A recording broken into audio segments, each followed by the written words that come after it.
नमस्कार। बिहार स्वाभिमान आंदोलन के इस खास मंच पे मुझे लगता है कि ये हमारे लिए पिछले 2 साल से लगभग ये हम प्रोग्राम कर रहे हैं, लेकिन आज का जो ये दिन है हम लोगों के लिए सबसे खास है। खास 2 महीने में। एक तो हम राष्ट्र कवि के आज जन्मदिन पे एक ये इस तरह की चर्चा कर रहे हैं, और दूसरा अगर हम कहें तो बिहार के वो जो दिग्गज लोग हैं, जो मिट्टी के पले बढ़े और दिनकर जी के उस जगह से वो खुशबू लिए हुए लोग हैं, वो आज इस चर्चा में शामिल हैं। तो मैं तमाम जो लोग हैं उनको स्वागत करता हूं, उनका हार्दिक अभिनंदन करता हूं। शंभू शिखर जी जाना पहचाना नाम है, मुझे लगता है कि इनका परिचय कराने की जरूरत नहीं है। और इसके बाद जो हमारे साथ में लोग हैं, राजेंद्र राजन जी हैं। राजेंद्र राजन जी का बड़ा सरोकार समाज सेवा से रहा है, और इसके साथ साथ बेगूसराय में एक मैं दिनकर जी को उन्होंने जिया है। उसके साथ अगर हम कहें कि सामाजिक सेवा में और रचना धर्मिता के साथ में इनकी रचना क्या, उसको तो मैं ज्यादा नहीं जानता हूं, लेकिन इन्होंने दिनकर जी को पीढ़ी दर फैलाया है। अपने गांव में एक बड़ा लाइब्रेरी बना के, कम से कम अब मैं कहूं कि उस इलाके का सबसे बड़ा लाइब्रेरी राजेंद्र जी चला रहे हैं, जिसमें 25-30 हजार से ज्यादा बुक है। भारत के जो श्रेष्ठ विद्वान है वो उनके यहाँ आते हैं, उनकी चर्चा में शामिल होते हैं। तो मैं राजेंद्र राजन जी आपका हार्दिक अभिनंदन करता हूं। मुझे आज आपको साक्षात्कार होने का मौका मिला है, मैं अपने को खुशनसीब समझता हूं। इसी दिनकर जी के बहाने मुझे आपसे सीधे रूबरू होने का मौका मिला है। हमारे साथ डॉक्टर सतीश कुमार राय साहब हैं। राय साहब विद्वान हैं, दिनकर जी को जितना करीब से जानते हैं, मुझे लगता है कि बिहार में कम ही लोग होंगे जो दिनकर जी को इतना करीब से जानते हैं, और दिनकर जी पे इन्होंने इतना काम किया है। हमारे साथ शैलेश सृष्टि जी हैं। मुझे लगता है कि शैलेश सृष्टि जी हमारे उम्र के में से हैं, और साहित्य अगर हमें सीखनी होती है, कभी समझना होता है, तो हम शैलेश जी को भी पूछते रहे। वरिष्ठ पत्रकार हैं, दिल्ली में खासा एक चर्चित नाम है। शंभू शिखर जी है, मुझे लगता है मिथिला के तो हमारे जिले जवार के हैं, लेकिन आजकल ये राष्ट्रीय और अंतर्राष्ट्रीय कवि हो गए हैं। और शंभू शिखर जी हम लोगों को टाइम दिए हैं, और मुझे लगता है कि हम लोगों को एक तरह से एक अनुग्रहित किया है। लेकिन दिनकर जी के में आए हैं चर्चा में, तो मुझे लगता है कि हम लोगों के इस जो आज की चर्चा है उसको एक विस्तार देने में शंभू जी अपना भूमिका निभाएंगे। मैं व्यक्तिगत रूप से पूछिए तो मैं मिथिलांचल से हूं, लेकिन मैं दिनकर जी को एक क्लास के सब्जेक्ट के रूप में जितना पढ़ा, उसके बाद दिनकर जी के बारे में नहीं जान पाया। आज मुझे किसी ने पूछा कि आप दिनकर जी के बारे में क्या जानते हैं, तो मैंने कहा कि मैं दिनकर जी के बारे में इतने जानता हूं कि दिनकर जी हमारे उस सिमरिया से हैं जो पूरे मिथिलांचल का, नेपाल के तराई क्षेत्र का वो सबसे श्रेष्ठ और पवित्र स्थान है, और दिनकर जी उस सिमरिया गांव से हैं। तो मुझे लगता है मिथिलांचल का इतना बड़ा धरोहर हो नहीं सकता। और मैं जब कभी भी याद करता हूं तो मैं दिनकर जी के साथ सिमरिया को याद करता हूं, और सिमरिया के उस पवित्र क्षेत्र को याद करता हूं जहां से गंगा मैया भी है।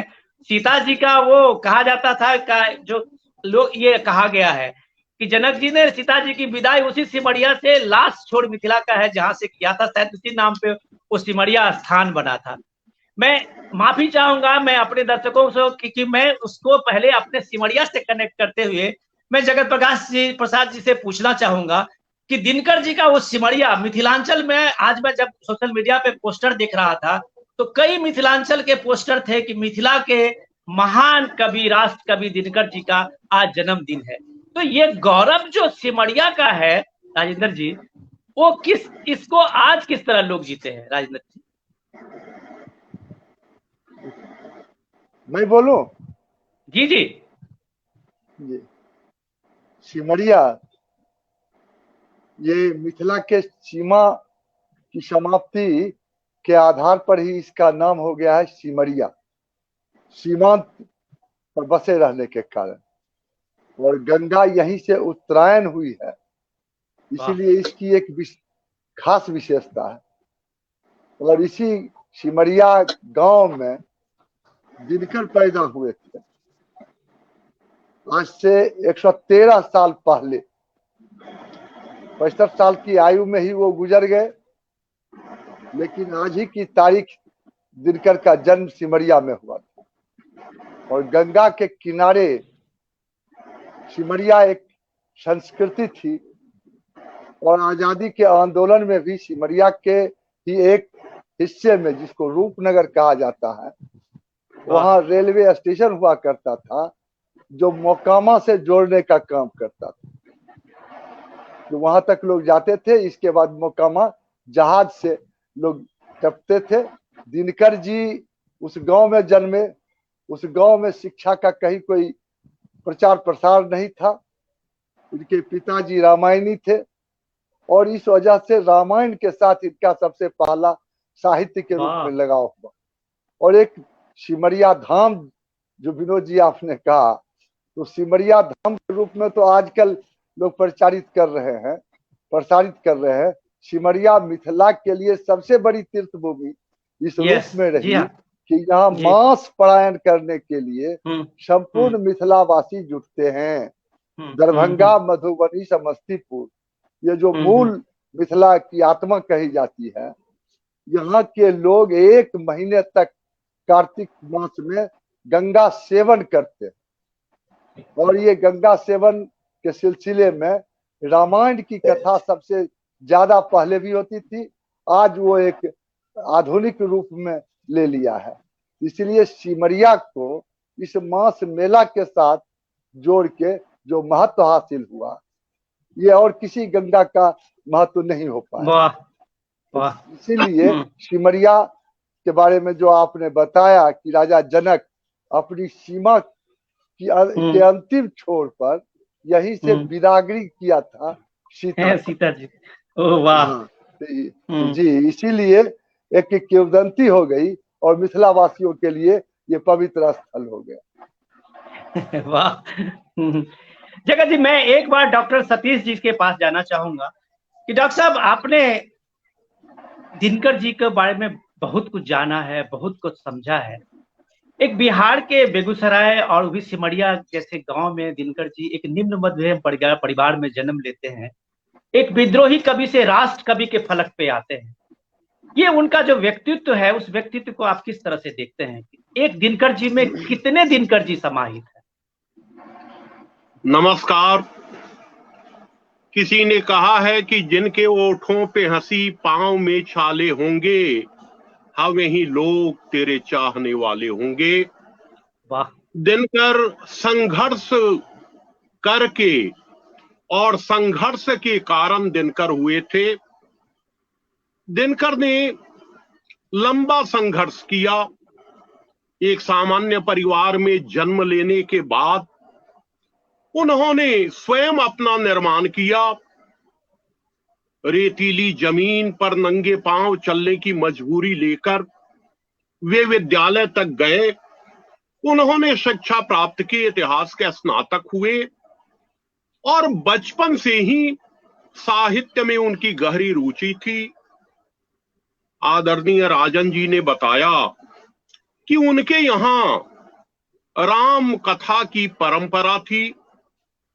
रामायण और रामचरितमानस को धर्म ग्रंथ के रूप में उनके परिवार ने अपनाया था। तो बचपन में ही दिनकर का संस्कार विकसित हुआ और जब वे 16 वर्ष के हुए तो उनकी कविता मातृ वंदना जबलपुर से निकलने वाली पत्रिका छात्र सहोदर में प्रकाशित हुई।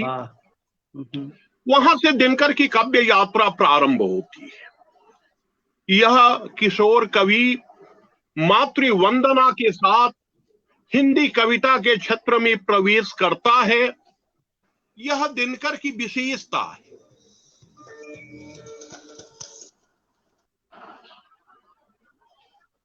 डॉक्टर साहब का लगता है फोन आ गया बीच में। एक डू नॉट डिस्टर्ब का बटन आता है, दबा दे तो फोन नहीं आएगा। हाँ, वो एक्चुअली वो बीच में फोन आ गया था, इसलिए। हेलो। वो शायद। जी जी जी, कंटिन्यू करिए सर। मेरी आवाज जा रही है? हाँ डॉक्टर साहब, बढ़िया आ रही है, आप कंटिन्यू करिए। तो इस तरह दिनकर की काव्य यात्रा शुरू होती है। 1928 में उनकी एक काव्य पुस्तिका प्रकाशित होती है, विजय संदेश। विजय संदेश की जो कविताएं हैं, उस संग्रह की सबसे प्रसिद्ध कविता वारदोली विजय है। उसी में मनमोहक गांधी शीर्षक कविता है। और 1929 में महाभारत के एक प्रसंग को लेकर वे प्रणभंग की रचना करते हैं। फिर रेणुका का प्रकाशन होता है, हुंकार की कविताएं आती हैं। एक अग्निधर्मा कवि के रूप में दिनकर सामने आते हैं। आजीविका का संकट था, पारिवारिक स्थिति बहुत अच्छी नहीं थी, नौकरी करनी थी, विदेशी सरकार थी। उस स्थिति में भी दिनकर ने कभी कोई समझौता नहीं किया। वाह। यह कहा जाता है कि उनकी कई कविताएं अमिताभ नाम से प्रकाशित हुई। आजादी के बाद एक नए राष्ट्र के निर्माण में दिनकर ने अपना योगदान किया। दिनकर मानवतावादी कवि, वे मनुष्य को मनुष्य की तरह देखने के पक्षपाती थे। रश्मि रथी की रचना उन्होंने मुजफ्फरपुर में की। 1950 में वे लंगट सिंह महाविद्यालय में हिंदी विभागाध्यक्ष होके आए और मार्च 1952 तक यहां एक प्राध्यापक विभागाध्यक्ष के रूप में उन्होंने अपनी सेवा दी। तो यहां दिनकर ने देखा कि कैसे बिहार जातिवाद के चंगुल में कराह रहा है। उन्होंने जातिवाद का विरोध किया था रश्मि रथी ने। कर्ण पर आधारित वह खंड काव्य है। उसके पहले कुरुक्षेत्र की रचना उन्होंने की थी, जिसको विचार काव्य कहा गया है। डॉक्टर साहब, मैं एक तो मिनट रोकना दिनकर की चाहूंगा। कविताओं के अनेक आयाम हैं। उसमें दर्शन भी है, उसमें सौंदर्य चेतना भी है, उसमें राष्ट्रीय जागरण भी है, उसमें समता की पहल भी है। वाह। दिनकर कहते हैं कि शांति नहीं तब तक सब, शांति नहीं जब तक तब तक सुख भाग न नर का सम हो, नहीं किसी को बहुत अधिक हो, नहीं किसी को कम हो। वे पुरुषार्थ के कवि भी हैं। डॉक्टर साहब, मैं वे एक मिनट मनुष्य रुकूंगा की आपको। शक्ति का बोध कराते हैं। वे कहते हैं कि मानो जब जोर लगाता है पत्थर पानी बन पत्थर जाता पानी है। बन जाता है। उर्वशी में एक तरह से वे डॉक्टर साहब, संस्कृति विमर्श डॉक्टर साहब, करते हैं। डॉक्टर साहब माफी चाहूंगा। वह डॉक्टर साहब, माफी कामाध्यात्म की कविता है। डॉक्टर साहब माफी चाहूंगा, एक मिनट आप, मैं फिर दोबारा आता हूँ एक आपके मिनट, पास। आपकी आवाज नहीं आ रही है। डॉक्टर साहब, मैं माफी चाहूंगा, एक मिनट, हम बाद में आपके पास दोबारा आते हैं। मैं एक बार शंभू शिखर जी के पास जाता हूँ। शंभू जी, अपने यहाँ विद्यापति लोक भाषा और लोक रचना के कारण जितना मशहूर हुए, मुझे लगता है कि मिथिलांचल में विद्यापति के बाद उस तरह के उस पैरेलल में कभी दूसरे नहीं हुए। कई इसके बाद बड़ी परंपरा है हमारे साथ, मैथिली साहित्य भरा पड़ा है।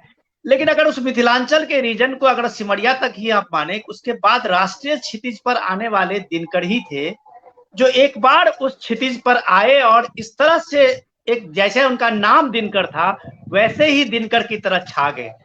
मैं, आप एक महान कवि हैं और मुझे लगता है कि इस दौर में बहुत चर्चित कवि हैं। आप दिनकर पर पहले कुछ सुनाइए और उसके बाद जो दिनकर जी के प्रति आपकी जो भी भावना हो उसको व्यक्त कीजिए। शंभू जी। जी, पहले तो जितने भी यहाँ पे गणमान्य लोग हैं उन सभी को बहुत बहुत प्रणाम करता हूँ।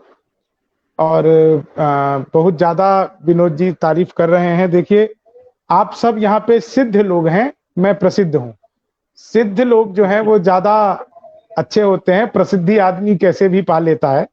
तो मैं तो एक हास्य कवि के रूप में प्रसिद्ध हूँ, लेकिन आप सब यहाँ पे सिद्ध हैं। तो सिद्ध लोगों की भूमिका हमेशा से ही बड़ी रही है। लेकिन जो विषय आपने रखा है मेरे सामने, मैं वो तो आपको सुनाऊंगा ही, जो मेरा गीत भी है और दिनकर जी को लेकर मैं क्या सोचता हूँ। लेकिन एक बहुत आवश्यक चीज जो मैं इन सब चीजों से इतर देखता हूँ, जहां पे आपने बात मैथिली के लोकप्रिय और सबसे बड़े अगर कहा जाए गीतकार कवि विद्यापति जी, निश्चित तौर से उनसे बड़ा गीतकार कोई भी नहीं है। भक्ति काल में तो उनका सबसे बड़ा योगदान मिथिला के क्षेत्र से रहा है। अब इसमें जो एक ये सर का म्यूट कर देंगे क्या एडमिन जो भी है? मैं बोल रहा था और उधर उनकी आवाज तो आ नहीं उनको रही। थोड़ा सा डॉक्टर साहब, थोड़ा सा डॉक्टर साहब, हाँ गए जी बोलिए। नहीं, जाना ठीक नहीं है, बस म्यूट का जो भी यहाँ पे होंगे ना, जो देख रहे होंगे। नहीं वो होस्ट। अपने हट गए हैं उसमें से, लाइट में से। अब बताइए ना, वो आ जाएंगे, तुरंत आ जी जाएंगे। देखिए, मैं एक विषय बताता हूँ। इस बात को बिल्कुल समझ लेना चाहिए हमें कि जब हम दिनकर की बात करते हैं तो भारत का कोई भी हिस्सा उनकी कविताओं से अछूता नहीं है। उसका एक बहुत बड़ा कारण यह था कि उन्होंने खड़ी बोली में बहुत कविताएं लिखी। उन्होंने हिंदी के आसपास के शब्दों का बहुत इस्तेमाल किया। उन्होंने जिसे कहते हैं कि एक तरह से परिमार्जित हिंदी का भी प्रयोग किया, और हिंदी का जो क्षेत्र है वो निश्चित तौर से पूरे भारतवर्ष को राजभाषा के रूप में हम लोग कवर करते हैं हिंदी। तो यह एक बात हो जाती है कि कोई भी व्यक्ति अगर कन्नड़ में लिख रहा है, तेलुगु में लिख रहा है, तमिल में लिख रहा है या मैथिली में लिख रहा है, तो उसको सुनने वाले श्रोता, उसके पढ़ने वाले पाठक, ये निश्चित तौर से एक सीमा में बंध जाते हैं। दिनकर किसी सीमा के मोहताज नहीं रहे। और सबसे बड़ी बात यह रही कि जीवन की जिन विभिन्नताओं को, जिस पृष्ठभूमि को दिनकर जी ने अपनी कविताओं में उठाया, निश्चित तौर से जब विद्यापति एक बहुत महान कवि, बहुत बड़े कवि, उनके कई गीत जो हैं वो लोगों को यह पता नहीं होगा कि यह विद्यापति के गीत हैं, लेकिन हमारी लोक संस्कृति का हिस्सा हो गए हैं। और हम जैसे जय जय भैरवी असुर भयावनी, ये उनका एक गीत है, और हम सब जानते हैं कि यह गीत अब मिथिला का गीत नहीं बचा है। इसको यह कहा जाए कि यह मिथिला के लोग या मैथिली भाषा में ही इसको जाना जाता है, ऐसा बिल्कुल नहीं है। यह गीत जो है, अभी बड़े बड़े कवि, बड़े बड़े गायक, वो किसी भी भाषा के हों, वह इस गीत को उठा रहे हैं और लोग इसको समझ भी रहे हैं। एक बड़ी बात यह रही, बड़ी विशेषता यह रही कि टेक्नोलॉजी के दौर में ये सब चीजें थोड़ी थोड़ी हम लोगों को सहनी पड़ेगी, ऐसा हो जाता है अक्सर ही, और ये सब एक हिस्सा है। लेकिन एक जो दिनकर जी के विषय में मैं एक बात आपको बताऊं। मैंने जैसे कहा कि आप सब सिद्ध लोग हैं, मैं प्रसिद्ध हूं, और उस प्रसिद्धि में मैंने लगभग कवि होने के नाते, एक हास्य कवि होने के नाते 21 देशों की काव्य यात्रा मैं अब तक कर चुका हूं। मैं जहां भी गया, वहां के सभी लोग जब यह जानते थे कि मैं बिहार से आया हूं, तो वह मुझे कहते थे कि आप राष्ट्र कवि दिनकर की धरती से आए। यह बात, मैं कोर मैथिल हूं, मेरा घर मधुबनी सौराठ में है, वहां पे बिल्कुल मिथिला का हृदय है। वहां से ही मिथिलांचल की चीजें दरभंगा मधुबनी से निर्धारित होती है।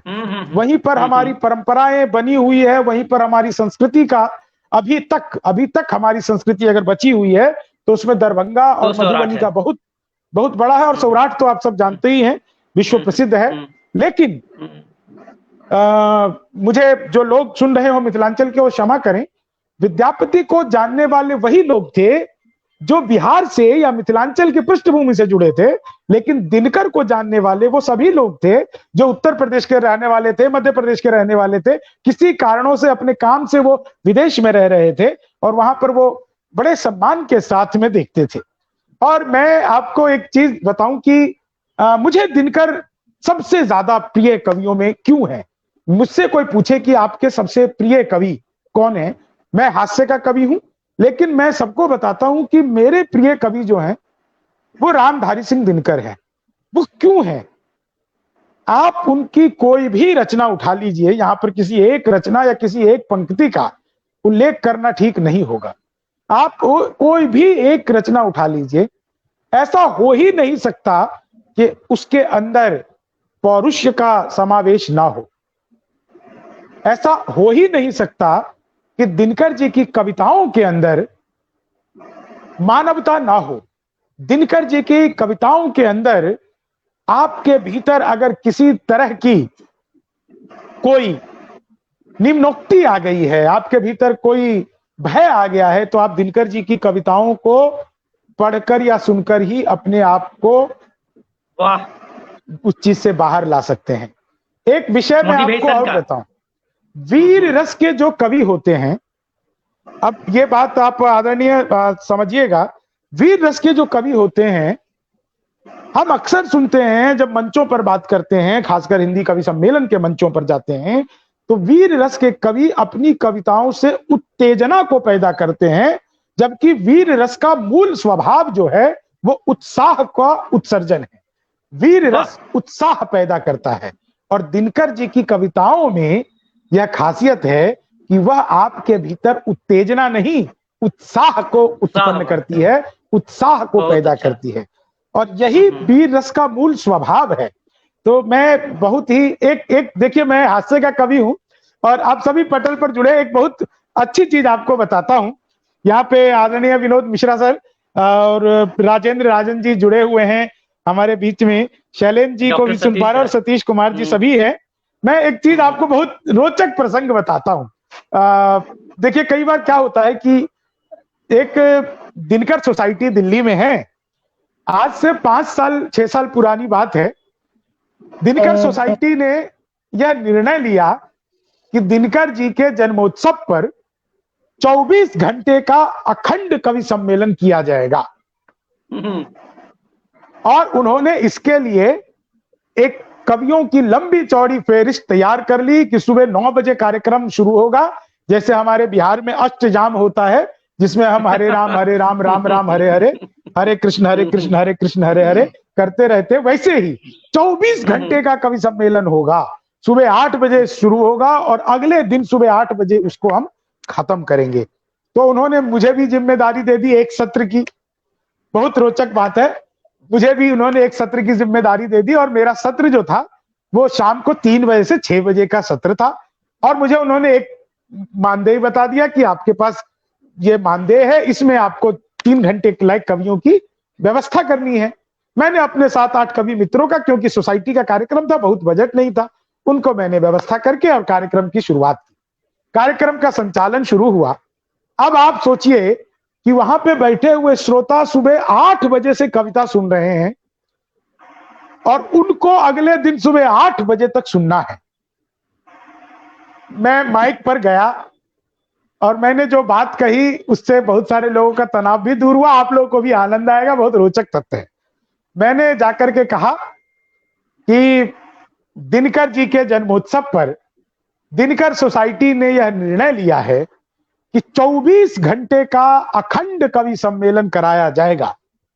दिनकर जी बिल्कुल ठीक लिख करके गए थे, जब नाश मनुज पर छाता है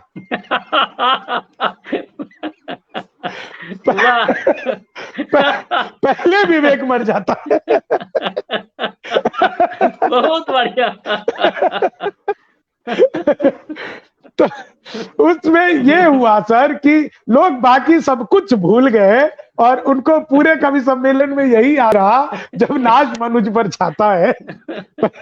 भाई ठीक है, आप 4 घंटे का कर लो, 5 घंटे का कर लो। आज सुबह से मैं 5वें कार्यक्रम में हूं और सभी जगह पहुंचा हूं, क्योंकि लोग जानते हैं, स्नेह करते हैं, इससे कोई फर्क नहीं पड़ता। अभी हम लोग 1.5-2 घंटे साथ रहेंगे, और सबसे बड़ी बात यह है कि हम लोग दिनकर जी को याद कर रहे हैं, इस कोरोना काल में भी याद कर रहे हैं।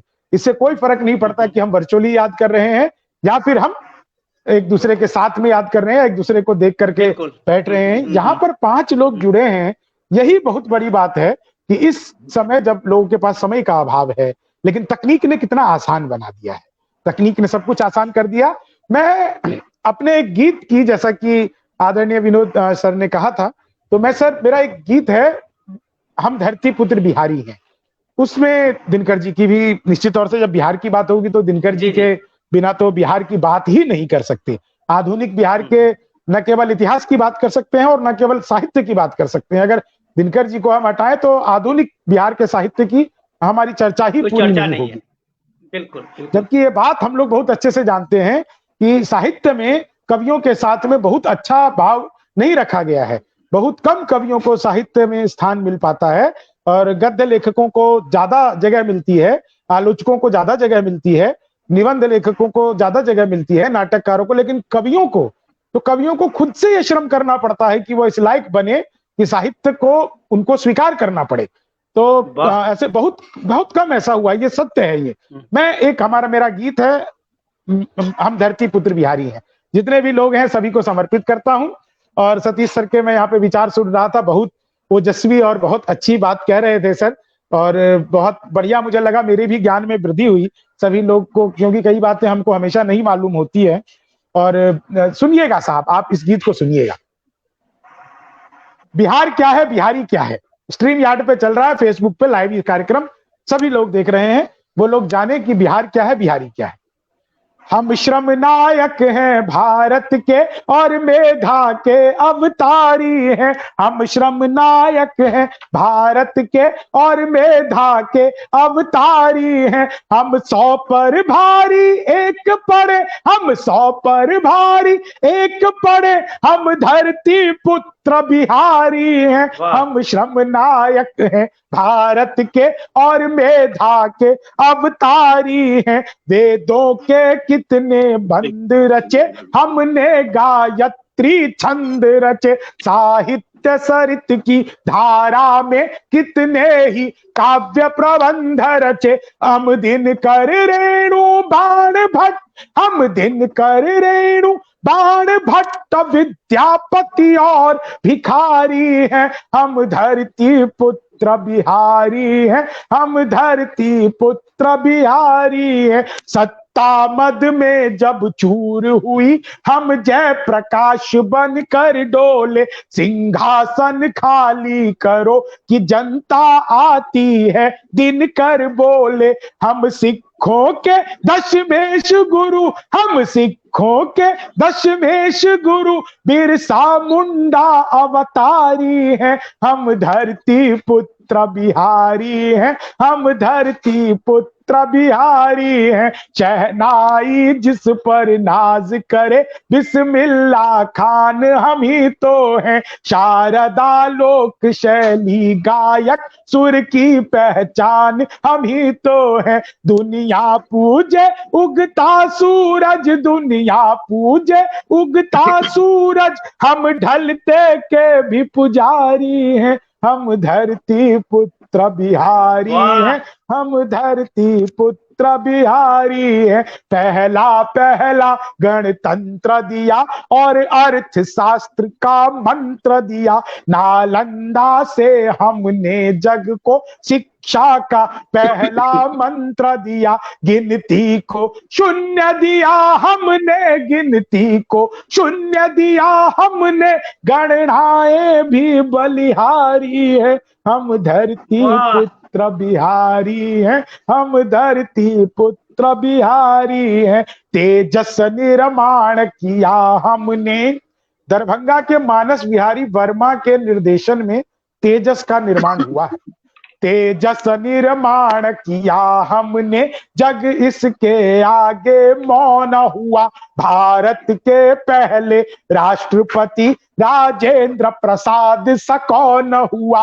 हर रंग के फूल खिले जिसमें हम ऐसी एक फुलवारी हैं। हम धरती पुत्र बिहारी हैं, हम धरती पुत्र बिहारी हैं। बहुत अच्छा। और इसके 2 बंद हैं, वो मैं आपको सुनाता हूं। बस 2 बंद सर इसके साथ जुड़े हुए हैं, तो उसको मैं बीच में नहीं रोकूंगा। 2 बंद वो बहुत जरूरी हैं, इसके साथ बहुत जल्दी समाप्त हो जाएगा, क्योंकि सबकी अपनी सीमाएं हैं। हाँ जी बताइए बताइए। वैभव दुनिया के त्याग सभी, हम अपदीप वरदानी है। खुद को भी जीत लिया हमने, पर तनिक नहीं अभिमानी है। हम बुद्ध त्याग कर, हम युद्ध त्याग कर बुद्ध हुए। हम गांधी की मोतिहारी हैं, हम धरती पुत्र बिहारी हैं, हम धरती पुत्र बिहारी हैं। और अंतिम बंद मैं इसका पढ़ता हूं, और आप लोगों को आगे इस कार्यक्रम को हम लोग सुनते रहेंगे। अपने वक्तव्य को मैं अभी के लिए विराम दूंगा। इसका अंतिम बंद देखिए कि जीते जी हार नहीं मानी, हम वीर कुंवर अभिमानी हैं। हम खुदी राम इतिहासों में अल्हड़ सी मस्त जवानी है। जिसके आगे बोना पहाड़ दशरथ माझी धुनधारी है। हम धरती पुत्र बिहारी हैं, हम धरती पुत्र। तो देखिए आप सबका बहुत बहुत शंभू आभार। जी, बहुत लंबा शंभू गीत है, जी, बहुत शंभू जी, जी आभार तो हम लोगों का होना चाहिए कि हमारे जनरेशन के बाद जो है नई पीढ़ी दिनकर जी और जितने महान लोगों के आपने बिहार के गौरव को बताया है, हम सबको भूलते जा रहे हैं, सबको भूलते जा रहे हैं। और इस मौके पे आप लोगों का यहाँ आना और आप लोगों का यहाँ दिनकर जी के प्रति अपनी भावना व्यक्त करना, मुझे लगता है नई पीढ़ी को एक तरह से हम जोड़ रहे हैं, कनेक्ट कर रहे हैं। मैं शैलेश जी के पास जाता हूँ। शैलेश जी, माफी चाहूंगा, मैं बड़ी देर के बाद आपके पास आया हूँ। हमने कहीं पढ़ा था उर्वशी में, जब दिनकर जी को ज्ञानपीठ पुरस्कार मिलता है तो उस समय में ज्ञानपीठ पुरस्कार पाते हुए दिनकर जी ने कहा था कि मुझे जब मैं पैदा लिया था तो भगवान ने मेरे साथ मुझे एक हथौड़ा भेंट किया था, और उस हथौड़े से मेरा काम था कि सख्त पहाड़ों और पत्थरों को तोड़ के उसमें कलाकृति बनाना, पत्थर का वो आकार बनाना जिसे अगर पानी में भी डालें तो वो तैरते रहे। दिनकर जी ने ये भाव व्यक्त किया था कि मुझे रौंदा नहीं मिला था कि मैं लकड़ी को समतल कर सकूं, मुझे वो कुल्हाड़ी मिली थी कि मुझे लकड़ी को चीरना था। ये दिनकर जी का ये आक्रोश था, या उन्हें अपने जीवन का संघर्ष तो ज्ञानपीठ पुरस्कार के लेते समय बता रहे थे कि उन्हें हथौड़ा मिला था पैदा लेते ही, जिसमें उन्हें पत्थरों को तोड़ना था। क्या था शैलेश जी, आप थोड़ा बेहतर बता सकते हैं। सब भाइयों को नमस्कार। देखिए, हम दिनकर की स्मृति को याद कर रहे हैं, तो आपने उर्वशी की चर्चा की है। उर्वशी, सतीश भाई बैठे हैं। उर्वशी हमारी सांस्कृतिक चेतना का एक बहुत बड़ा अवदान है। दिनकर जी से पहले किसी ने इस तरह का काव्य नहीं लिखा। और उर्वशी की जब आप चर्चा कर रहे हैं तो एक पत्रकार होने के नाते, जब 13 दिन की सरकार अटल जी की बनी थी तो मैं सुषमा स्वराज जी का इंटरव्यू करने गया। सबसे पहला नंबर था मेरा सूचना प्रसारण भवन में। ईरा जोशी जी ने मुझे बुलाया था, बंधु जी आप इसके गवाह हैं, जानते। तो मैं गया तो सुषमा जी से बात करते करते मैंने एक सवाल पूछा कि आपकी कोई प्रिय पुस्तक? तो उन्होंने कहा, सृष्टि तुमने मेरे मन की बात पूछ ली। हमने कि क्या? तो मेरी प्रिय पुस्तक उर्वशी है। वाह। मैं जब सोती हूँ तो मेरे सिरहाने उर्वशी, और मैं जब जगती हूँ तो मेरे सिरहाने उर्वशी। उर्वशी के बिना मैं जी नहीं सकती हूँ, रह नहीं सकती। उन्होंने कहा कि अगर मैं मर जाऊं तो मेरी अर्थी में कोई उर्वशी रख दे तो बहुत बड़ी बात। तो ये उर्वशी की रचना धर्मिता देखिए कि उर्वशी किस तरह सुषमा स्वराज जी को, वो कितनी बड़ी नेत्री थी आपको पता है बंधु। अब बात आती है कि उर्वशी के बहाने कहाँ दिनकर का राष्ट्रवाद, कहाँ दिनकर जब रश्मि रथी लिखते हैं किस तरह जातिवाद पर कुठाराघात करते हैं, कहाँ जब वो कुरुक्षेत्र से पहले लिखते हैं। सतीश भाई ने बहुत सुंदर जानकारी दी कि जब मुजफ्फरपुर आए थे तो उन्होंने रश्मि रथी की रचना की है। उससे पहले भागलपुर में थे शायद, और सन 45 में नौकरी छोड़ दी थी उन्होंने। आप कल्पना करेंगे ब्रिटिश सरकार में उनके 24 या 25 बार तबादले हो गए थे 2-3 साल के। बहुत आजीज आ गए थे वो, और अंत में उनको नौकरी छोड़नी ही पड़ी।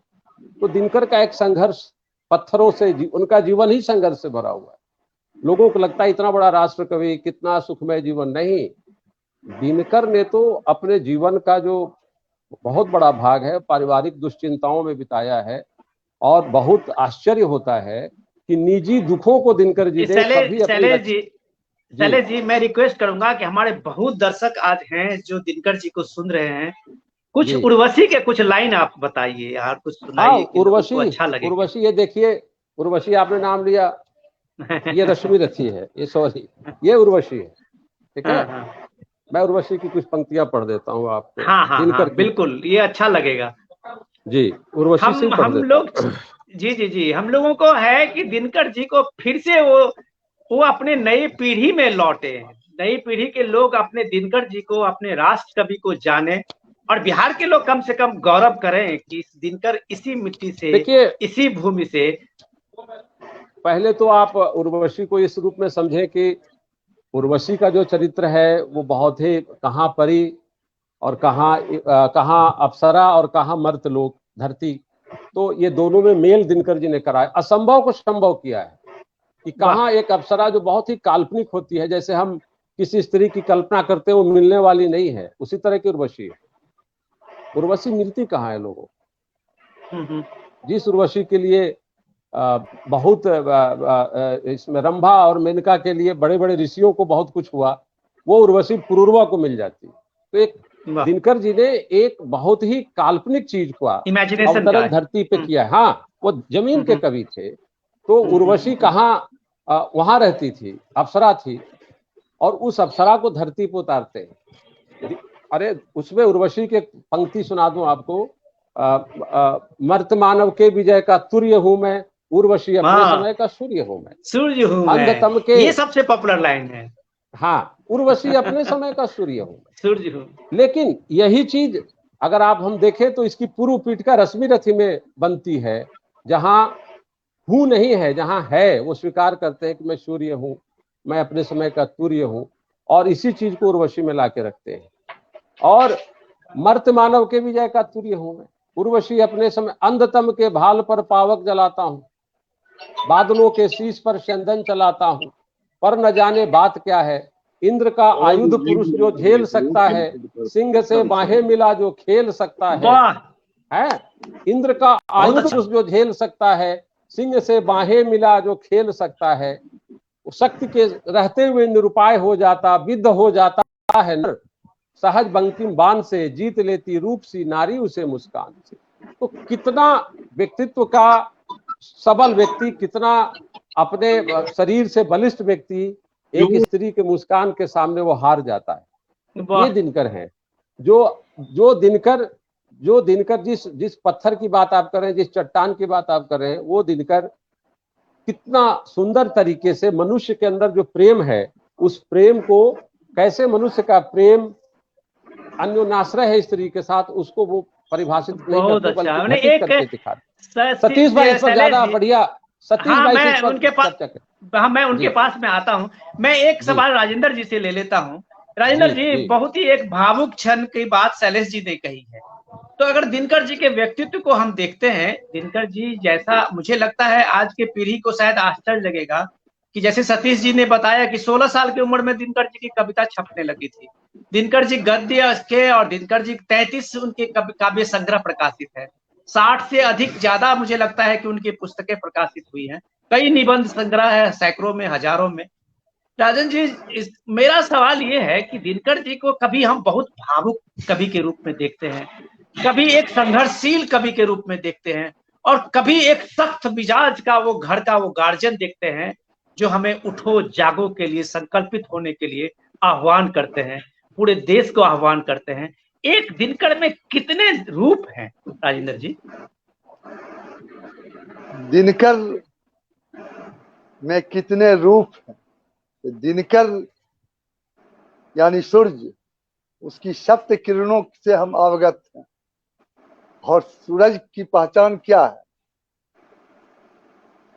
उसकी एक किरण उसकी पहचान नहीं बन सकती है।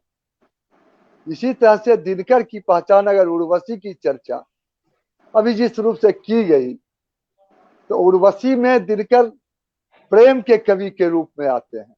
कामाध्यात्म की सबसे काव्यात्मक पुस्तक उर्वशी को माना गया है, और उर्वशी में दिनकर ने धरती की श्रेष्ठता को प्रमाणित कर दिया।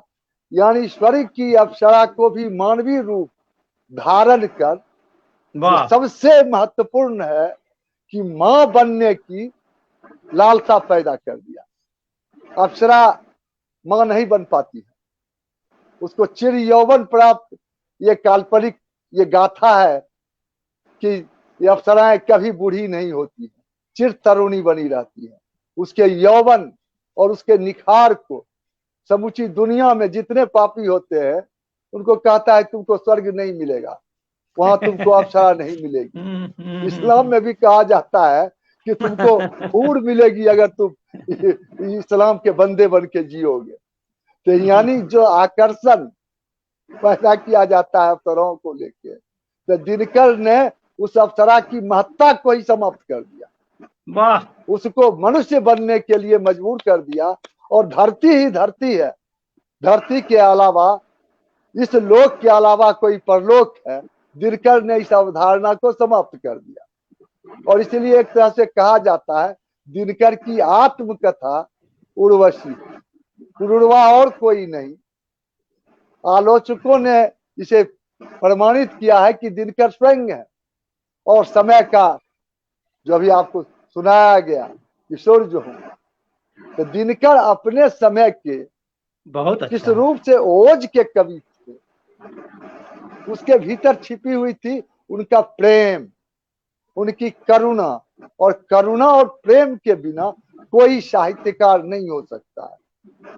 और इसीलिए दिनकर को अगर हम साहित्यकार के रूप में जानना चाहते हैं तो दिनकर के हर आयाम को जानने की जरूरत होगी। और इसलिए दिनकर को जो पहचान मिली, विश्व के 100 अगर श्रेष्ठ साहित्य गिने गए हैं तो उसमें से 74वां स्थान कुरुक्षेत्र से। वाह वाह।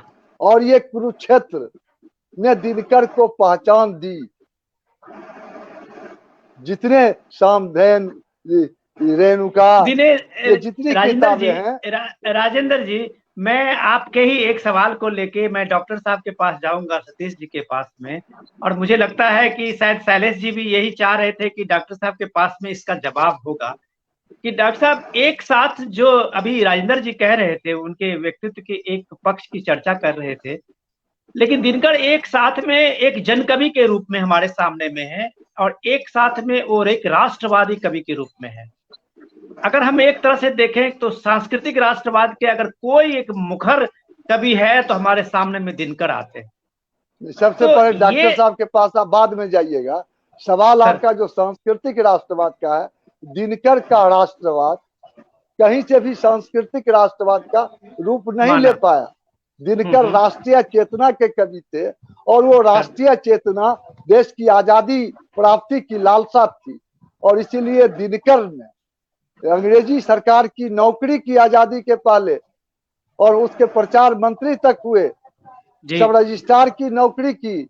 और दिनकर ने जो साहित्य रचा व्यवस्था के विरोध में, अंग्रेजी सल्तनत के विरोध में, और इसीलिए एक साल में 11-12 स्थानांतरण एक व्यक्ति का होता है, उसका नाम दिनकर है। दिनकर। और इसीलिए दिनकर राष्ट्रीय चेतना को जगाया था। आज सांस्कृतिक राष्ट्रवाद के रूप में क्या भोग रहे हैं। राजेंद्र जी हो सकता है, राजेंद्र जी हो सकता है दिनकर सांस्कृतिक राष्ट्रवाद के कवि हैं, ये गलत बात है। नहीं, मैं हो सकता है राजेंद्र जी आपका एक रहा वो पक्ष। हम लोग साहित्य के लोग नहीं है, बहुत कुछ जानता नहीं हूं मैं, इसलिए सतीश जी से सवाल कर रहा हूं। हो सकता है कि मेरा सवाल गलत हो सकता हो मेरी समझ गलत हो, क्योंकि हम दिनकर जी को, हमारे जैसे छोटे आदमी दिनकर जी को समा नहीं सकता है। उतना विशाल विराट व्यक्तित्व जो है उसके कितने पक्ष को हम लोग जान सकते हैं। 1-2 किताबें ज्यादा से ज्यादा हमने पढ़ी होगी और दिनकर को जानने का हम तो दावा नहीं कर सकते। हम तो सीधे डॉक्टर साहब के पास इसलिए जा रहे हैं राजेंद्र जी कि एक जन कवि, एक राष्ट्र कवि और एक राष्ट्रवाद की जो कवि की धारा है, उस कवि के अनेक जो रूप हैं, वो एक काल के हिसाब से दिनकर की ये रचना है या दिनकर के व्यक्तित्व की ये सारी चीजें हैं जो अलग अलग कालखंड में निखर के आती है। जैसे 1962 में दिनकर कुछ और दिनकर होते हैं, आजादी से पहले के जो दिनकर होते हैं वो कुछ और दिनकर होते हैं, आजादी के बाद के दिनकर कुछ और दिनकर होते हैं। आपका डॉक्टर साहब क्या कहना?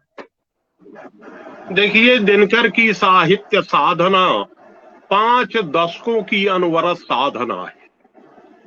दिनकर में सारे रंग हैं, सारे रूप हैं।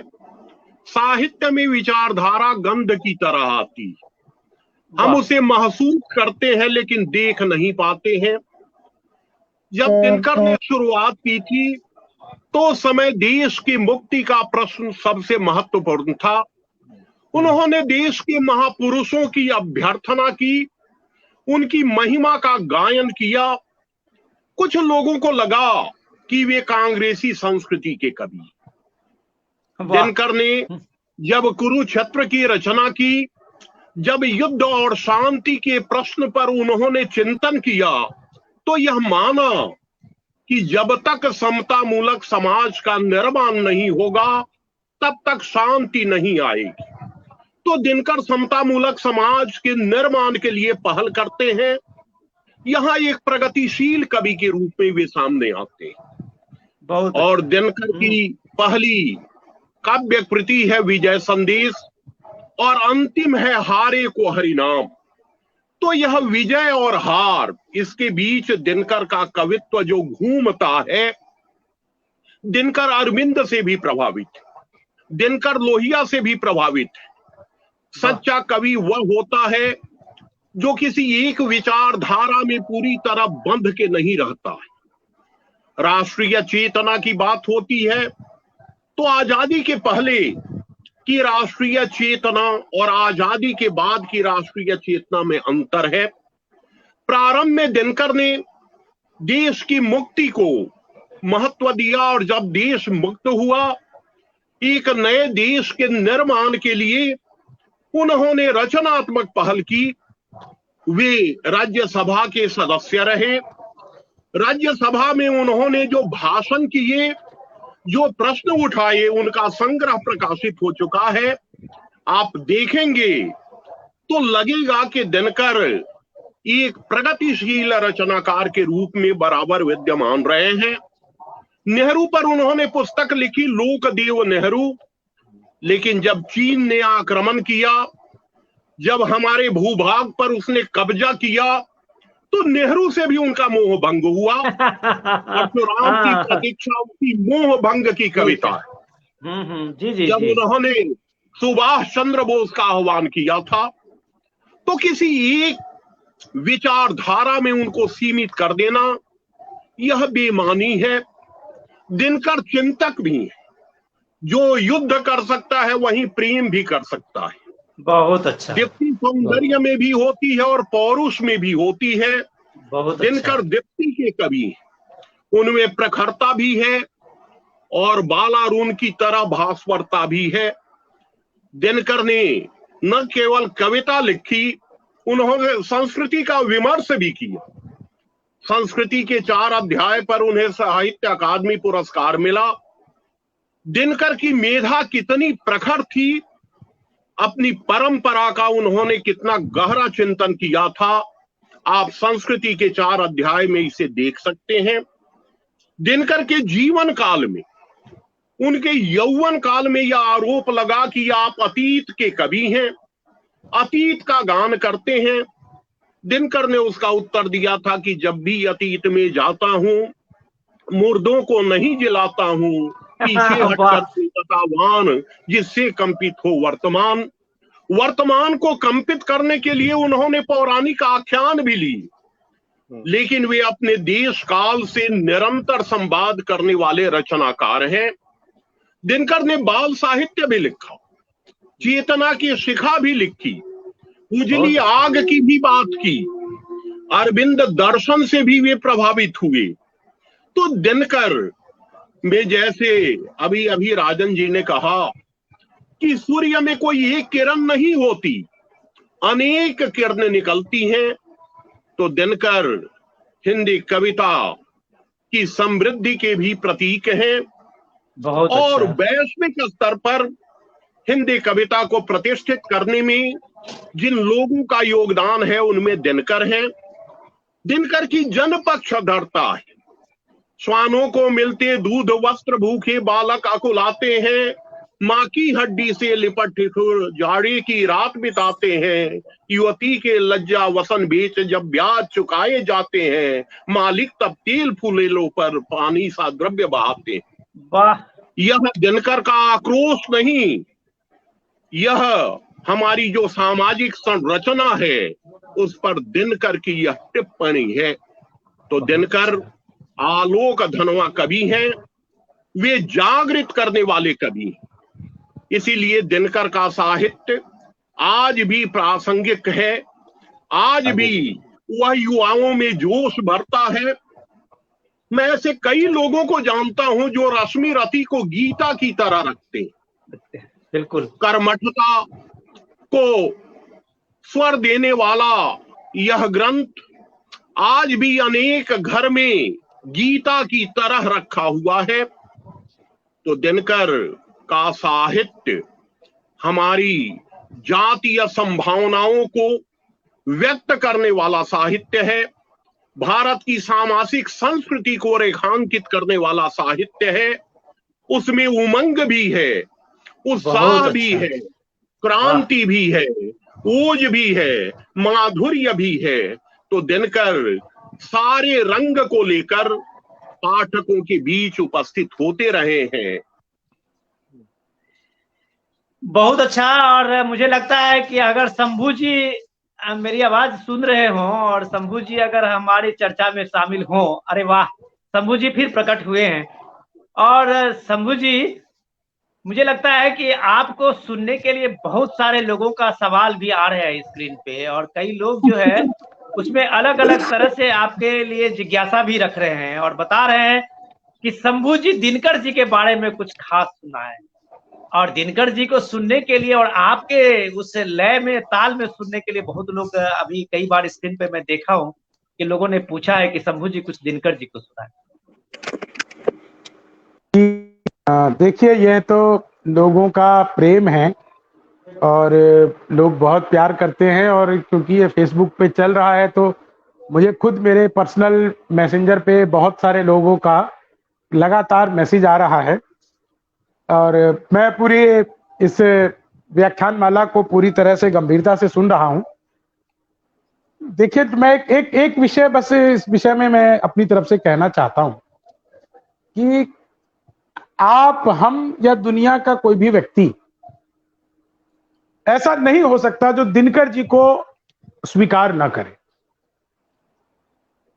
अगर हिंदी साहित्य की बात उठेगी, हिंदी कविता की बात उठेगी, कविता में पौरुष की बात उठेगी, कविता में हिंदी के बेहतरीन प्रयोग की बात उठेगी, तो निश्चित तौर से दिनकर जी की चर्चा होगी ही होगी। यह संभव नहीं है कि हम दिनकर जी की चर्चा ना करें।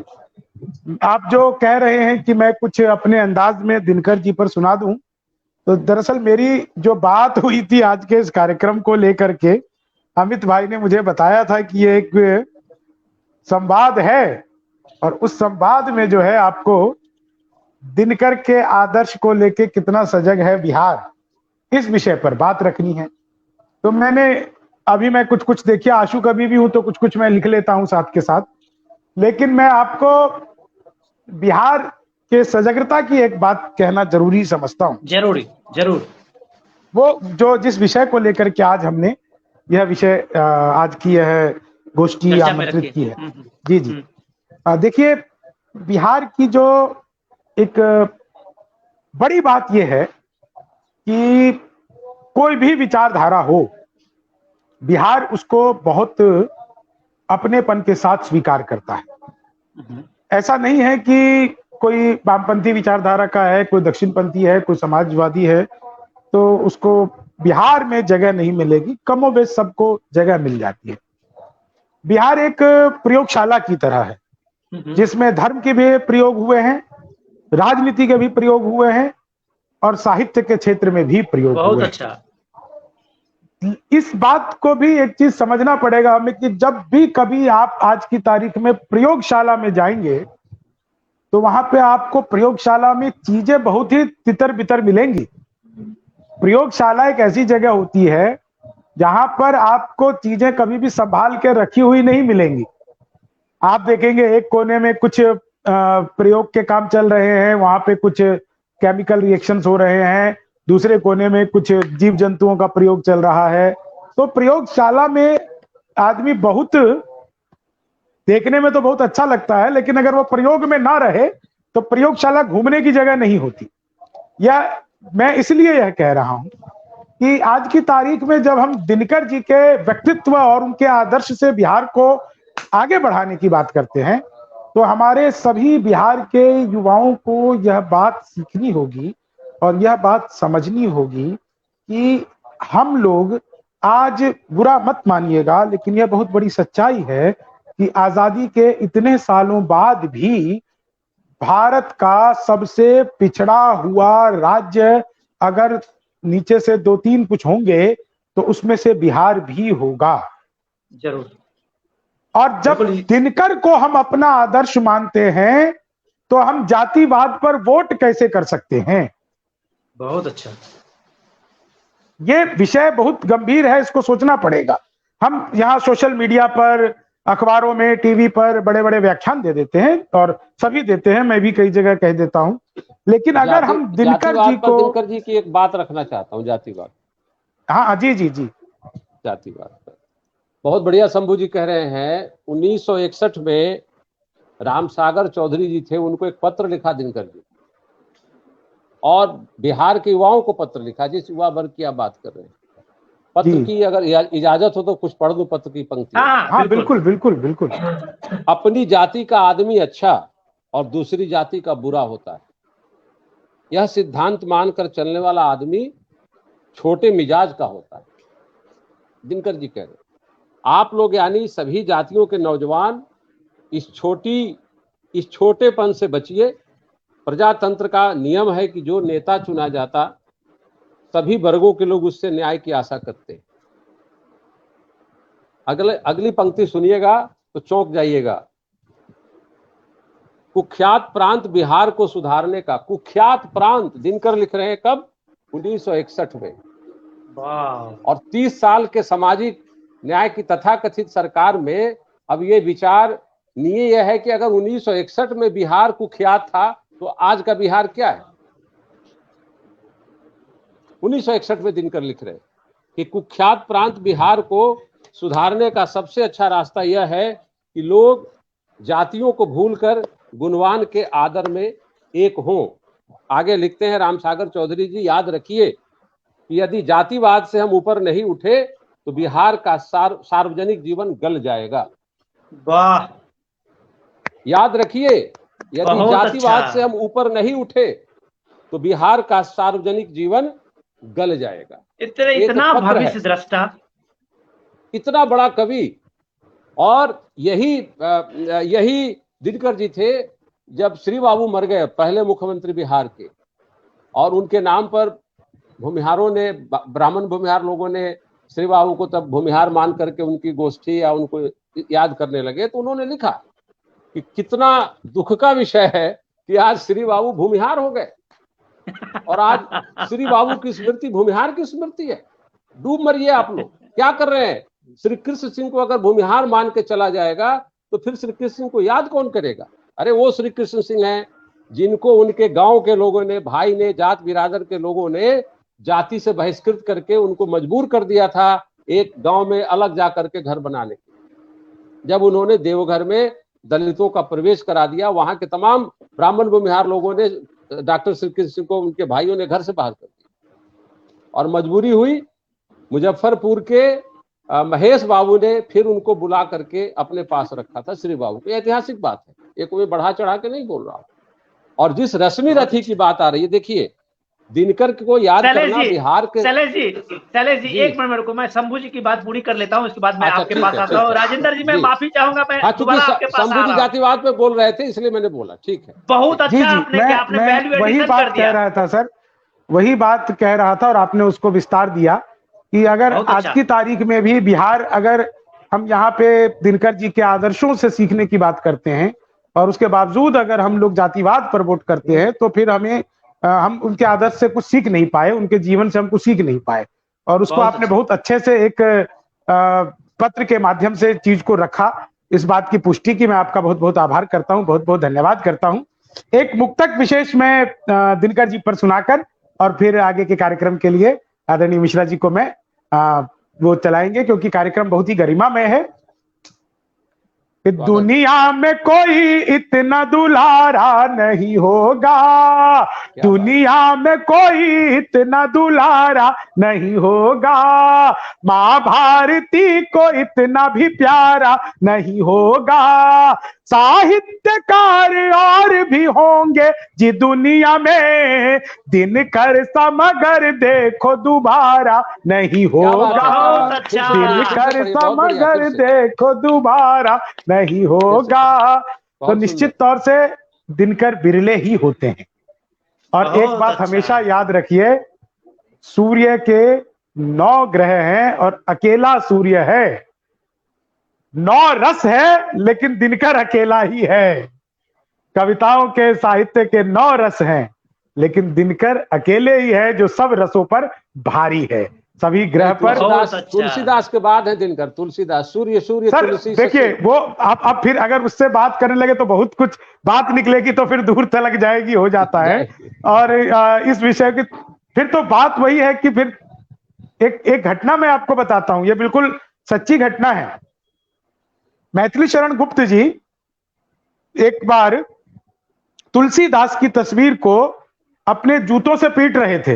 ना ये लोगों ने कहा, सुनिए ना, निराला जी, हाँ निराला जी, लोगों ने पूछा, क्षमा कीजिए, तो उन्होंने पूछा कि भाई आप ये क्या कर रहे हो? बोले यार ये तो सब कुछ लिख के चले गए, हम कुछ लिखने के लायक नहीं, कुछ भी नहीं छोड़ा हमारे लिए, ऐसा कोई विषय नहीं छोड़ा जिस पर हम लिख सके। तो अब कुछ ना कुछ तो जिस दरअसल सर ऐसा भी रहता है शैलेश सर कि हम जिस पटल पर होते हैं, जिस विषय में बात कर रहे होते हैं, तो उस विषय पर देखिए, मैं तो कई बार क्या होता है ना कि मैं तो हास्य व्यंग का कवि हूं। एक छोटा सा प्रसंग आपको बता देता हूं, इस माहौल को बहुत अच्छे से आनंद आ जाएगा। तो जिसमें हुआ कि मोहम्मद, एक कवि खड़े हुए मंच पर और उन्होंने कहा कि मोहम्मद गौरी को पृथ्वीराज चौहान ने 50 बार हराया। तो एक श्रोता खड़े हो गए, बोले कि यार आप क्यों झूठ बोल रहे हो, 50 बार हराया, एक आध बार, 2 बार की बात करो, 4 बार की बात करो, समझ भी आती है।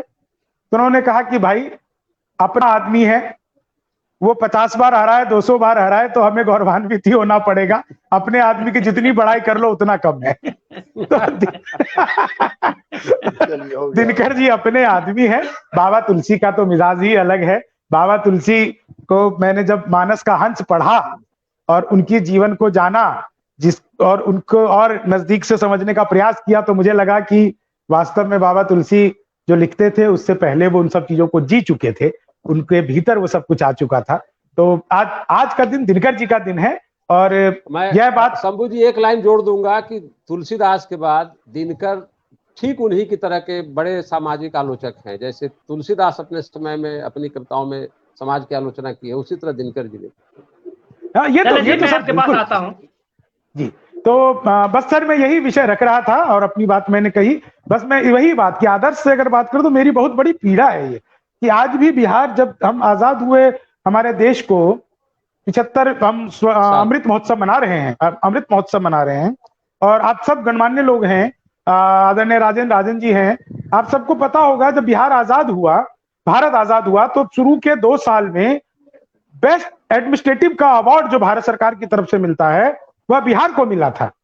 और ऐसा बिहार आज की तारीख में जो मैं कहते हुए बिल्कुल नहीं हिचकिचाता कि सरकार चाहे सुशासन की हो, दुशासन की हो, कुशासन की हो, किसी की भी सरकार हो, लेकिन बिहार को जो समृद्धि, जो वैभव प्राप्त होना चाहिए था, हम लोग सिर्फ शब्दों में ही उसकी व्याख्या करते हैं, उसका कहीं पर भी हमें दिखता नहीं। दृष्टा भाव से कहीं पे सामने कुछ दिख जाए कि ऐसा सचमुच बिहार जिसकी बात हम लोग कर रहे हैं कि ऐसा वैभवशाली बिहार, वैसा कहीं दिखता नहीं। तो इसके लिए युवाओं को अब भी समय है, समय कभी नहीं जाता। एक राष्ट्र के लिए 75 साल कोई बहुत बड़ी बात नहीं होती। एक राष्ट्र के लिए 75 साल। बस एक बार आपके पास आता हूं सर, ये शैलेश जी के बाद आपके पास आ जाता हूं जी। तो बस ये ध्यान रखना है शंभू जी, थोड़ा ये अभी हमारे पास अभी टाइम कम है, हम इस बार जो है इस चीज को लेके हम दोबारा आएंगे। हम एक बार शैलेश जी से बस एक सवाल ले लेता हूं कि शैलेश जी, दिनकर को अगर मैं कहूं कि अपने इस पीढ़ी में तो कुछ लोग ऐसे हैं जो दिनकर के बारे में बहुत गजब की हस्ती रखते हैं, दिनकर को समझने का और दिनकर को जानने का। क्या बिहार ने जो बात शंभू जी ने बहुत दिल से छूने वाली बात कही है कि क्या आप जैसे राजेंद्र जी अब एक दूसरे पीढ़ी के हो गए, आप इसके बाद के लोग हैं, हमारे नई पीढ़ी के बीच में दिनकर ने हर एज ग्रुप के लिए अपना एक संवाद बनाया था। क्या नई पीढ़ी में दिनकर का वो संवाद बनने के लिए कोई एक ऐसा स्तंभ बिहार में है जो नई पीढ़ी जान सके कि ये दिनकर का है या दिनकर का किया हुआ कुछ है? ऐसा कृतज्ञ हमारी नई पीढ़ी हुई कि हम दिनकर को भुलाते जा रहे हैं और भुला दिए हैं। देखिए, दिनकर जी की एक कविता है, मेरे नगपति मेरे विशाल, शंभू जी ने पढ़ा होगा। बिहार का जो वैभव खोया है उस वैभव पर दिनकर सवाल उठाते हैं। मिथिला की बात हो रही थी, मिथिला से हैं आप सब लोग, दिनकर पूछते हैं अपनी कविता में, पैरों पर ही पड़ी हुई मिथिला भिखारिनी सुकुमारी, तू पूछ कहां इसने खोई अपनी अनंत निधियां सारी। ये सवाल है। आज दरभंगा महाराज के विरासत को अगर कोई संभाल के रख दे तो पूरे दरभंगा का क्या, पूरे मिथिलांचल का कायाकल्प हो जाएगा। इतना पूरा इंडस्ट्रियलाइजेशन हो जाएगा जी। दरभंगा महाराज की विरासत, उसके साथ नेहरू से लेकर आज तक की सरकारों ने जो अन्याय किया है मिथिला के साथ, उसका ये हो रहा है। एक मैं अभी हाल ही में मिथिला गया था, रैयाम चीनी मिल का कोई निशान तक नहीं बचा है। मैं शंभू जी के इलाके में गया था, वहां कुछ भी उद्योग धंधा नहीं है, कुछ भी नहीं है। गन्ना का क्षेत्र था, आज वहां लोग मखान की खेती कर रहे हैं। जगह जगह आपके इलाके में शंभू जी घूम के मैं आया हूँ, मखान के तालाब है वहां। जी बिल्कुल बिल्कुल ठीक बात है। गन्ना तो अब होता ही नहीं, कहीं नहीं होता जी। तो आप देखिए कि रैयाम एक बिहार के, मतलब उसकी एक विरासत थी, उसके लिए एक वहां रेलवे लाइन तक की व्यवस्था की गई। उसी तरह बिहार की एक, जिस विभूति की बात, विरासत की बात हम करते हैं, अगर विद्यापति नहीं होते तो आज दिनकर भी नहीं होते। आप देखिए, दिनकर गंगा पुत्र है, और दिनकर ने एक जगह लिखा है कि मैं चाहता हूं कि अगला जो धर्म अगर कभी हो, कहीं हो, तो सफेद को लाल से मिला दिया जाए। सफेद मतलब गांधी और लाल मतलब मार्क्सवाद। वो गांधी और मार्क्सवाद को मिलाना चाहते थे। कहां गंगा और कहां वोल्गा। दिनकर बैठे बैठे गंगा से वोल्गा की यात्रा करते हैं, ये करा देते हैं हम। और मिथिला पर जब सवाल आता है, मिथिला पर सवाल जब आता है, और वैशाली पर सवाल आता है, बिहार पर सवाल आता है। आज बिहार पर बात हमें करनी है कि बिहार के लोग दिनकर की थाती को किस रूप में याद करें, आज दिनकर किस तरह से। तो वैशाली के भग्नावशेष से पूछ लिच्छवी शान कहां, ओरी उदास गंडकी बता, विद्यापति कवि के गान कहां। वाह वाह वाह, ओरी उदास गंडकी बता, विद्यापति कवि के गान कहां। मैं 1-2 मिनट लूंगा आपसे। जब मैं विद्यापति को कोरिलेट कर रहा हूं दिनकर से, तो उसका एक कारण है। उसका एक कारण, दिनकर का जो अंत है ना बंधु जी, दिनकर का जो अंत है वह सेम अंत विद्यापति का है। इच्छा मृत्यु विद्यापति ने भी मांगी, और इच्छा मृत्यु दिनकर जी ने भी मांगी। दोनों भगवान की शरण में जाते, दोनों, एक महादेव के और एक भगवान विष्णु के, कृष्ण की शरण में जाते। तिरुपति जाते हैं, और ये तो महादेव की शरण में जाते हैं उगना के माध्यम से, और उसी सिमरिया के घाट पर ये जाते। मैं जरा को रिलेट कर देता हूं। दुख ही जन्म भेल, दुख ही गमावल, सुख सपनहु नहीं भेल है भोलानाथ। सुख सपनहु नहीं भेल, कखन हरब दुख मोर है भोलानाथ, कखन हरब दुख। ये तो विद्यापति अपने दुख की बात करते हैं। मैंने आज कहीं से एक चीज को नोट किया है, वो मैं बता देना चाहता हूं कि दिनकर जी 21 अप्रैल 1974 को दिनकर तिरुपति के लिए प्रस्थान करते हैं दिल्ली से। जैसे विद्यापति गंगा की ओर जाते हैं अंतिम समय में, उसी तरह दिनकर अपने अंतिम समय में दिल्ली से 74 में प्रस्थान करते हैं तिरुपति के लिए। और पद्मा सचदेव, शैलेश जी हमारे पास टाइम अब 10:15 बज गए हैं, और राजन जी कहना चाहता हूँ कि दोनों कवि, मिथिला के दोनों कवि, दिनकर भी उसी मैं मिथिला के चाहूंगा विनोद जी।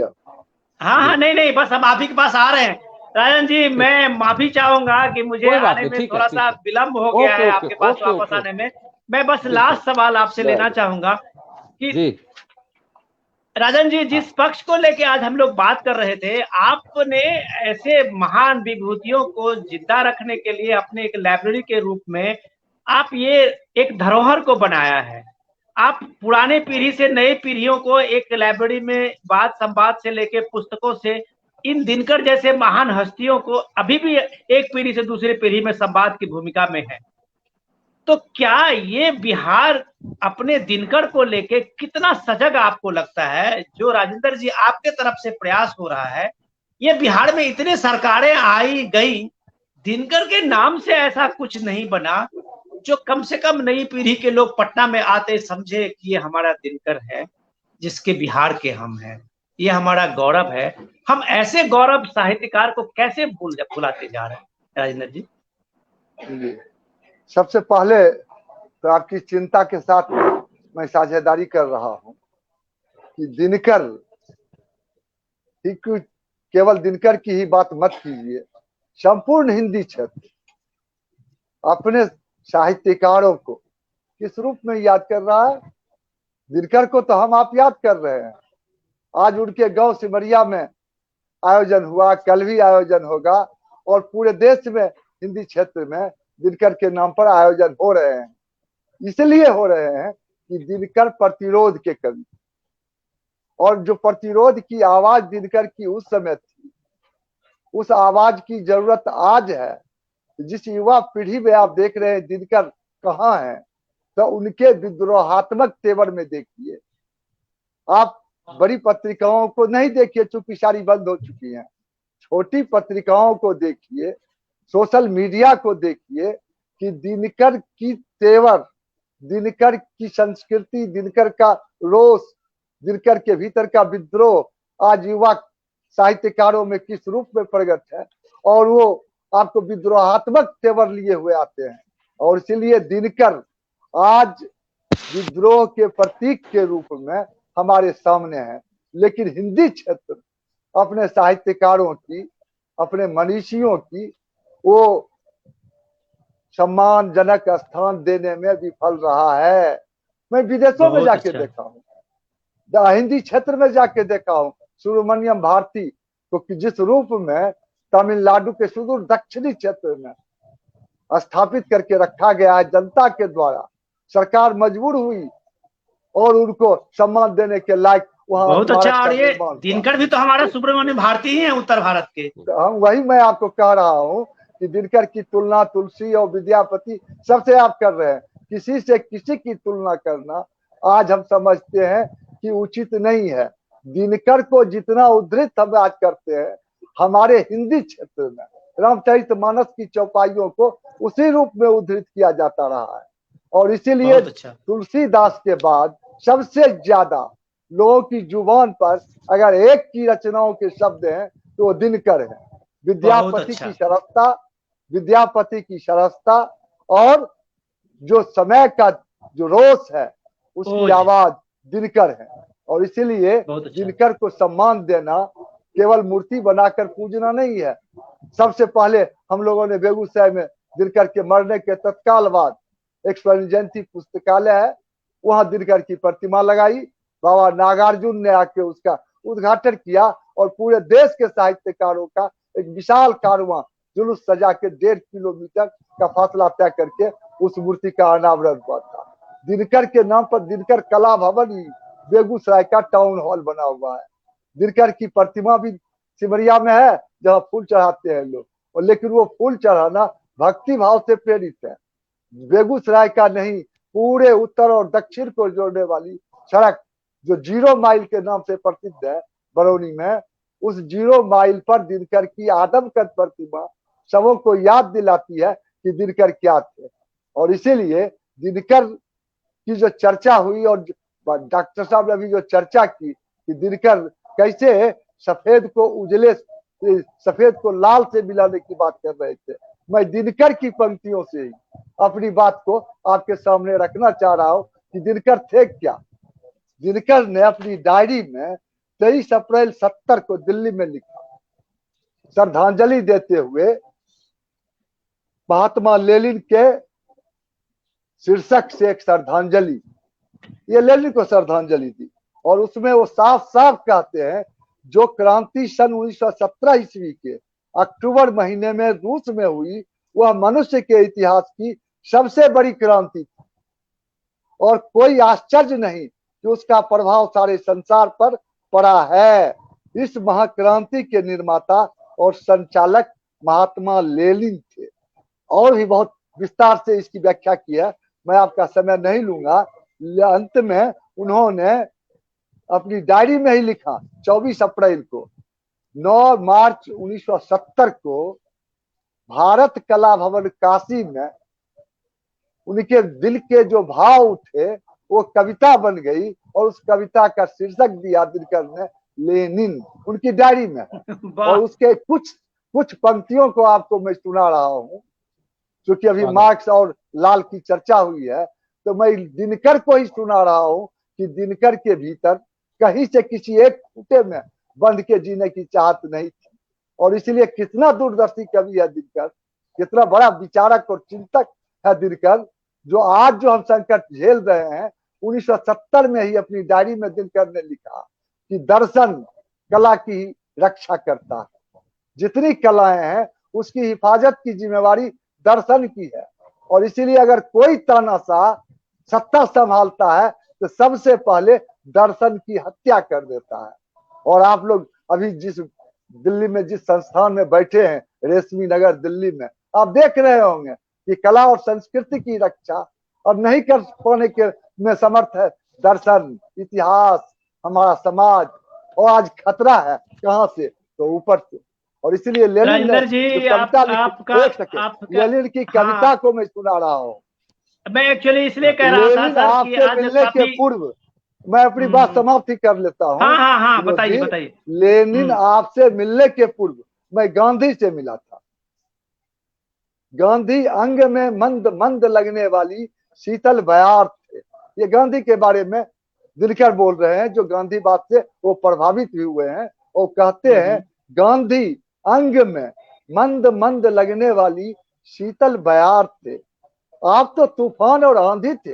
ये लेनिन को इंगित करके कह रहे हैं, आप तो तूफान और आंधी थे, पहाड़ों से आपने झुकने को नहीं कहा, धक्का मारा और सीधे उन्हें जड़ से उखाड़ दिया। सांप और सांप के बच्चे दोनों को जमीन के नीचे गाड़ दिया। लेनिन, आपने अगर भारत में जन्म लिया होता तो हम आपको कल्कि का अवतार मानते। तो इसीलिए दिनकर को अगर आप याद कर रहे हैं तो आज के समय को याद कीजिए। आज के समय से अलग दिनकर कहीं नहीं है। और इसीलिए दिनकर हारे को हरे नाम लिखते हैं। बहुत अच्छा। वो तनाव में जीते हुए दिनकर जब जाते हैं तिरुपति तो मृत्यु मांगते हैं। वो मृत्यु इच्छा मृत्यु का सवाल नहीं है, जिसकी चर्चा अभी आपके सामने हुई। वो दिनकर हताश, निराश और पस्त होकर हारे को हरिनाम तो लिखते हैं, लेकिन इस समाज की दुर्दशा के विरुद्ध लड़ने की जो ताकत उनकी थी उसको कमजोर पाते हैं और इसीलिए मौत की चाहत। राजेंद्र जी, मुझे बहुत अच्छा लगा। और मुझे कम से कम आज जो दिनकर के इतने आयाम की चर्चा हमने की, मुझे तो लगता है कि हम दिनकर के बारे में आज तक इतना नहीं जानते थे जितना आज आप लोगों के सानिध्य में, आप लोगों की चर्चा में हमने दिनकर जी को जाना, उनके कई पक्षों को जाना, उनके संस्कृति के 4 अध्याय के पक्ष को जाना, उनके रस्मरथी को जाना, उनके उर्वशी को जाना। दिनकर जी एक ऐसे विराट व्यक्तित्व हैं जिनके व्यक्तित्व को मुझे लगता है किसी लेंस से और किसी ऐसे चश्मे से देख के हम उसको फाइंड नहीं कर सकते हैं कि दिनकर जी किस तरह के, किस आरूप में और किस रूप में इस धरती पे आए और किस रूप में वो चले गए। दिनकर ऐसे महान लोगों को इतने जल्दी में समझना और उसी दर्जी में उनके इज्म को लगा देना और उनके विचारधारा से बांध देना, हम सबको लेके मैं कहता हूं कि मुझे लगता है कि ये हम लोगों को एक तरह से इतने बड़े महान लोगों के बारे में मेरे जैसे छोटे आदमी तो कम से कम कोई इज्म नहीं बांध सकता। आपने दिनकर जी को बहुत करीब से जाना है, बहुत नजदीक से देखा है, आपने उनकी विरासत को देखा है। मैं इसलिए मुझे बहुत अच्छा लगा कि आप लोगों ने उनके कई पक्षों को बताया। मैं शंभू जी आपका बहुत बहुत धन्यवाद करना चाहूंगा। अभी तक आपका जो हास्य रूप हम लोगों ने देखा था और मुझे लगा कि उससे अलग आपका एक रूप हमने देखा है। आप तो महाराज बहुत ही विद्वान आदमी हैं और आपने बिहार के बारे में इतनी अच्छी अपने विचार अपने के साथ साथ में बिहार को जिस तरह से आपने जाना है, बिहार में आपने जिस तरह से बताया कि कितने स्कूल्स ऑफ थॉट्स बिहार में आए और सबका सम्मान हुआ, वो बिहार हमारा कहाँ है। तो बिहार को तलाशते हुए जो चर्चा थी, उस चर्चा में राजेंद्र जी आए, शैलेश जी आए, डॉक्टर साहब आए, मैं सबका तहे दिल से स्वागत करता हूं। और ये बिहार का गौरव राजेंद्र जी आपने जो बनाया हुआ है और आपने इस परंपरा को चलाया है, हमारी एक कोशिश है बिहार स्वाभिमान की तरफ से कि हम डिजिटल ही सही इस चर्चा को जरूर बना के रखेंगे और हम दोबारा आप लोगों से फिर एक बार मिलने का जरूर आपसे कोशिश करेंगे कि हम लोग मिले। आप सबका बहुत बहुत धन्यवाद। हम फिर मिलते हैं बहुत जल्दी किसी खास चर्चा और किसी खास जी सर जी राजेंद्र जी, माफी चाहूंगा, मैंने काफी देर तक आपको रोके रखा और मुझे बहुत अच्छा लगा कि आप आए और आपने इतना समय दिया। अभी तो एक ही धरती के एक ही भूभाग के हम हैं, लेकिन आज मिल रहे हैं आभासी दुनिया में। आभासी दुनिया में भी मिलिए और मैं बिल्कुल मिलूंगा। और मैं बहुत नाम सुना है आपके उस पुस्तकालय का। आप आइए शंभू जी को लेकर, ये बहुत महंगे हैं, आएंगे लेकिन अपनी धरती के लिए महंगा नहीं होंगे। शंभू जी बहुत जितना प्रसिद्ध है, मुझे आज पहली बार लगा कि शंभू जी उतने ही सिद्ध भी हैं। अरे शंभू जी हमारे लोग आपका बहुत बहुत धन्यवाद शंभू जी, आपने समय दिया। हम जल्दी फिर किसी चर्चा में मिलते हैं। नमस्कार जी, प्रणाम।